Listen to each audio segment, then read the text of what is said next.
by the name of Mike Rowe. Mike, how pleased are you that Wall Street Journal comes out with this story? Maybe and for sure. Yeah, a little. I'm not ready for the victory lap. Mike Rowe has always been known as the face of America's toughest work. For years, he crawled, climbed, and waded into the harshest environments on Earth through dirty jobs, showing us that the country's backbone wasn't made of executives or billionaires, but of ordinary people doing the dangerous work no one wanted to talk about. Viewers celebrated him, workers trusted him, and entire industries welcomed the cameras. But now, a mystery that has stayed buried for years has finally resurfaced, and it's far worse than anyone expected. From the beginning, the show wasn't supposed to be political or investigative. It was entertainment, a tribute to the blue-collar laborers who keep America functioning. But as cameras rolled, uncomfortable truths were accidentally captured. Toxic sludge leaking where it shouldn't. Workers coughing blood between takes. Machines with safety regulations decades out of date. At first, these looked like isolated problems, but Mike would soon discover they were part of something much bigger.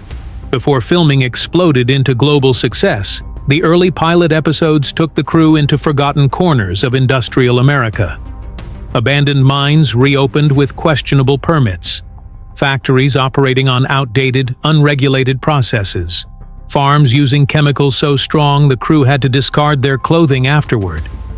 None of this made it to air, not yet. Network executives insisted it wasn't the right tone. But even then, whispers began circulating among the production team. Mike wasn't just hosting, he was living these jobs. He was inhaling the fumes, handling the waste, swallowing the same risks as workers who often hid their injuries out of fear they'd lose a week's pay. He saw hands scarred beyond recognition. He heard stories of co-workers who never came home. And every time the cameras stopped rolling, someone would pull him aside and ask, "Are you sure you want to show this?" People get in trouble for exposing things like this. One day, during a shoot involving industrial solvents, a local worker warned the producers, "Don't stay too long. The testers lie. The air will poison you if you breathe it enough." The worker claimed several colleagues had already died before turning 40. The producers laughed it off until one of their own began vomiting on set. That footage was quietly stored away, and the crew was told never to mention it again. Government officials unexpectedly monitored more and more shoots. Men in suits with clipboards would arrive without saying who sent them. They watched silently whenever cameras panned towards areas marked "authorized personnel only." If the crew insisted on filming anyway, producers were pulled aside and told, "Drop that scene." Mike didn't understand why a show about blue-collar labor needed government oversight. Then something happened that changed everything. The team arrived at what they thought was a recycling facility. The smell was overwhelming: acid, metal, and something worse. Workers wore makeshift masks, not real respirators. Off camera, one man revealed the truth. They weren't recycling anything. They were illegally breaking down hazardous waste. No training, zero health protections, and no promise they'd live to retire. Mike was furious. That was the first time a major corporate sponsor intervened aggressively. They demanded ownership of every frame filmed that day. They paid the network handsomely for editing support. The entire episode vanished. The show publicly blamed technical problems for its absence. But inside the crew, the secret lingered. What else had industries been hiding behind the smiling face of entertainment? Mike began hearing rumors about a lost episode. Crew members whispered that somewhere, a drive still contained the forbidden footage. Workers coughing up black mucus, their fingers blistering from chemical burns, their supervisor telling them to finish the shift or be replaced. The footage went missing. The man responsible for backing it up stopped showing up to work. Mike, usually cheerful and optimistic, began asking darker questions. Why were these jobs so dangerous? Why weren't safer alternatives being used? What good was celebrating workers if the companies employing them saw them as disposable? He pressed producers. He pressed sponsors. Each time, the answer was the same. That's not what the show is about. Crew members who had seen too much began receiving warnings. legal letters citing non-disclosure clauses, phone calls reminding them their careers could disappear. One cameraman confided in Mike that he felt followed after speaking out. He begged Mike not to mention his name, trembling at what might happen if the truth got out. Then came the whistleblower, a veteran industrial worker who had seen firsthand the corruption surrounding workplace safety. He met Mike in a parking lot late one evening, hands shaking. He revealed that companies were strategically using the show to legitimize unsafe operations. They wanted to appear patriotic and essential, so that no regulator would dare shut them down. The show had become their greatest shield. That's when Mike realized Dirty Jobs was no longer just televising hard work. It was exposing crimes. One mining operation Mike filmed at was later linked to dozens of cases of silicosis, a deadly irreversible lung disease. Families begged for answers. The company denied responsibility, claiming workers must have been exposed elsewhere. Mike remembered the dust, how it coated his teeth and stung his eyes. He knew the truth, but no one wanted to listen. Crew members began noticing their own symptoms. Nosebleeds that wouldn't stop. Skin irritations that came and went. A sound guy collapsed during a shoot, gasping for breath. Doctors asked where he worked. When he answered, they exchanged worried looks and advised him to quit immediately. Sponsors were terrified. If anyone connected these illnesses to the show, lawsuits would rain down. Scientific reports proving negligence were quickly buried. A newly hired PR department demanded that filming locations be pre-approved only through trusted partners, meaning compliant corporations with deep pockets and deeper secrets. Mike, unable to ignore the evidence, started consulting occupational health experts privately. They confirmed his fears. Many of the jobs he showcased were causing long-term harm to thousands of Americans every year. One expert told him bluntly, "Your show might be the only proof that these companies have been lying." Then came the leak. Emails surfaced showing producers negotiating with corporations to remove damning details in exchange for sponsorship. "Portray the job as safe," one email read, "or expect funding cuts." Mike felt sick. Everything he believed the show stood for, honesty, respect, transparency, was being undermined behind his back. One particular episode haunted him. A factory filled with young workers scrubbing machinery with a chemical strong enough to dissolve rust in seconds. They weren't told what it could do to their lungs. Mike had touched the same slime.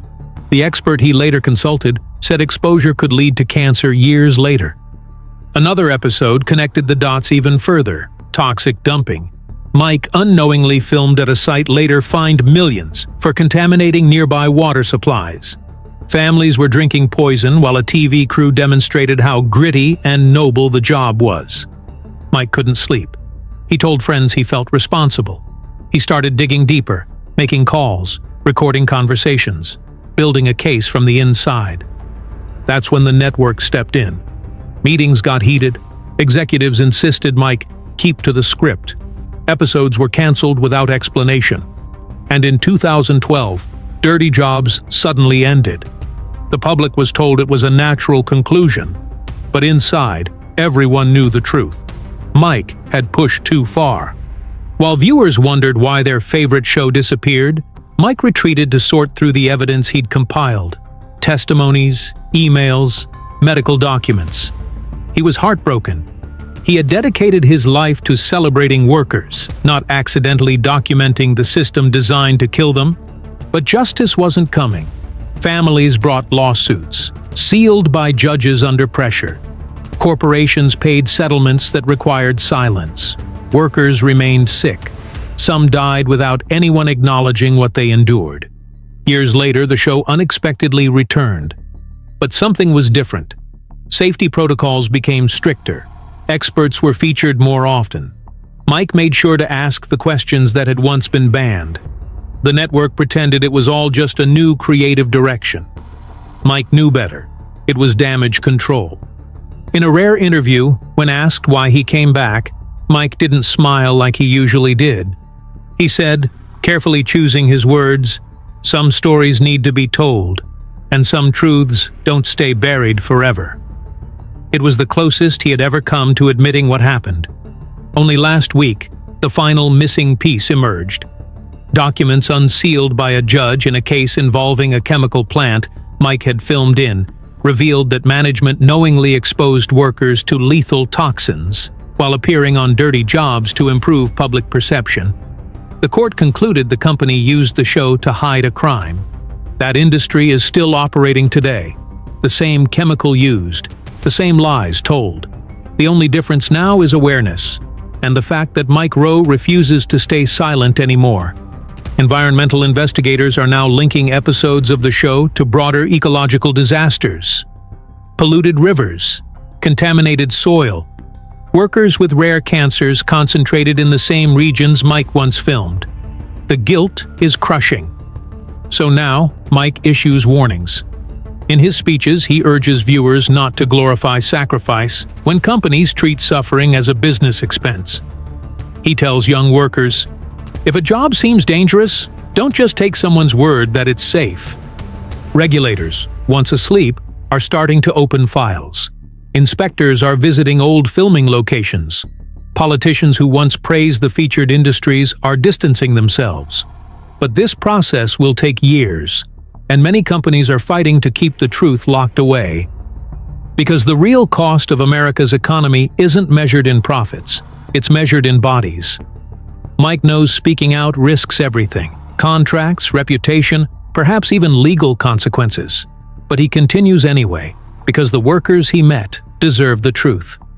Some of their voices have already been lost, and every night he remembers their stories. The people who hugged him after filming, thanking him for showing the world that their lives mattered. The men who proudly told him they never missed a shift, right before they collapsed from exposure. The families who lost fathers, brothers, mothers, and daughters to invisible dangers. This story isn't over. The mystery behind dirty jobs has been solved, but solving it only reveals a much darker reality. Every industry Mike featured still exists. Workers are still taking the same risks, and many of the corporations responsible are still smiling for cameras. Mike Rowe's new mission isn't to entertain. It's to ensure the world no longer looks away from the truth hiding beneath the dirt. Because if we don't confront it now, how many more will pay the price? Mike Rowe stood motionless, his mind racing. For years, he had celebrated these workers as heroes. But now he was confronted with the knowledge that some of the very jobs he had highlighted were the result of environmental collapse, regulatory failings, and corporate greed buried under a thick layer of patriotic marketing. The truth wasn't heartwarming. It was horrifying. Dirty Jobs wasn't just documenting labor. It was documenting the fallout of a broken system. He remembered the episode at the wastewater processing plant. The workers manually unclogging massive screens coated in flushed wet wipes and plastic waste. That episode had been played for laughs. But now he understood. Those workers were cleaning up society's negligence. They weren't just keeping toilets flushing. They were preventing raw sewage from spilling into rivers, wetlands, and oceans. And the companies responsible for manufacturing these products? They profited while claiming ignorance. He thought of the crab fishermen in Alaska. He had admired their strength and resilience. But the public never saw the dark side. Regulations weakened, overfishing rampant, oceans warming dangerously. Crab populations plummeted, leaving fishermen risking their lives for catches that barely paid the bills. The job wasn't a romantic adventure. It was a warning sign. Mike sat back down, shaking his head. Every job he filmed had a story behind the story, a deeper truth the cameras avoided. He began to wonder, had Dirty Jobs unintentionally hidden the real crisis? Had it distracted the public with humor and grit while the root problems multiplied? His inbox was overflowing, messages from former workers who wanted to talk, stories too disturbing for a primetime show. A coal miner who watched 3 close friends die of lung disease before turning 40. A sanitation worker whose blood tests revealed toxic exposure linked to illegal chemical dumping. A chicken plant worker who described conditions so unsanitary that rodents ran across the processing lines. Mike opened another file. Episode: The Sludge Remediator. He remembered standing knee-deep in black industrial ooze as jets sprayed chemicals into the muck. The supervisor had joked, "Totally safe, unless you plan on having kids." They all laughed. But now the truth surfaced. Multiple workers had suffered long-term neurological damage, and several children were born with defects. He couldn't unsee any of it. The deeper he dug, the more he realized. America's dirtiest jobs weren't relics of the past. They were expanding, fueled by pollution, infrastructure decay, and convenient political denial. And while the workers bore the burden, the conditions were only getting more dangerous. The consequences more irreversible. Mike pulled up a map overlay one expert had sent him. Red dots glowed across the United States, each marking a critical risk labor zone. Toxic cleanup sites, chemical storage facilities, offshore oil processing areas. And shockingly, the number of locations had tripled since his very first season. What happened wasn't accidental. It was policy, the result of decades of deregulation wrapped in patriotic slogans, telling Americans that safety standards were burdensome, that environmental rules killed jobs, and that workers should be grateful just to have work at all. The truth was finally snapping into place. Dirty jobs wasn't about the dirt of labor. It was about the dirt being hidden. Mike took a shaky breath and looked out the window again. Outside, life continued as normal. People walking their dogs, trucks roaring down the highway, a billboard advertising cheap chicken wings. But he knew better now. This was the surface. Underneath was the truth he had stumbled into. A truth that many powerful industries wanted to stay buried. He clicked open one final document. Subject line, "Urgent, they are watching." It was a scanned letter from a former supervisory engineer at a waste processing corporation. The pages were stained, creased, like they'd been carried close to the body for months. It detailed a secret network of containment projects around the country. Operations designed to neutralize environmental hazards that had spiraled out of control. Contaminants they couldn't safely incinerate. Waste they couldn't legally dump. Radioactive materials no one wanted to admit existed. And to handle them? Workers with no training, no protection, no clue. The letter ended with a chilling line. If the public knew what we were burying and where, they would label it the greatest environmental crime in history. Mike swallowed hard. Dirty jobs had shown people the heroes nobody noticed. But behind those heroes was a nightmare nobody believed. Now someone wanted him silent. Those phone alerts, that black SUV earlier, were they warnings or the beginning of something much worse? He flipped his phone face down. Enough was enough. It was time to lift the veil. Mike Rowe would no longer just highlight the jobs. He would expose the reasons those jobs existed, and the corporations profiting from the destruction left behind. Because the greatest job nobody talks about is the one tasked with cleaning up the end of the world. Mike sat alone in the dark, replaying every episode in his mind. From maggot farmers to sewer divers, every job had been a symptom, a consequence, a warning. But Americans had watched with amusement, believing hard work and humor could cover the stench of catastrophe. Mike realized something terrifying. The dirt was winning. He opened another report, this one from a federal inspector who had risked her entire career to speak off the record. It described massive underground storage caverns, overflowing, deteriorating, leaking into aquifers that millions depended on. Toxic waste from industries that were supposed to be tightly regulated. But regulations only worked when someone enforced them, and enforcement had all but disappeared. The document warned that if one of these storage chambers collapsed, the contamination wouldn't be contained to a single region. It would spread across entire states. Mike leaned back, feeling a surge of dread. He had visited one of those caverns years ago. He remembered descending through rusted service elevators, the air thick and metallic. He remembered asking the workers if the stuff they handled was dangerous. They laughed, a forced kind of laughter, and said they weren't paid to worry. Now he understood. They joked because they were scared. They joked because the truth would break them. Suddenly, A loud thud came from outside. Mike's heart jumped. He froze, listening. Footsteps on gravel. Then silence. He edged toward the window, gripping the curtain, but paused. Whoever was watching already knew more about him than he'd like to imagine. He stepped back and forced himself to refocus. He opened another file, one referenced earlier but locked behind encrypted text. The whistleblower had given him the key. The screen filled with photos, dozens, hundreds. Workers in hazmat suits standing over bubbling black lakes. Entire neighborhoods covered by dust from demolished chemical plants.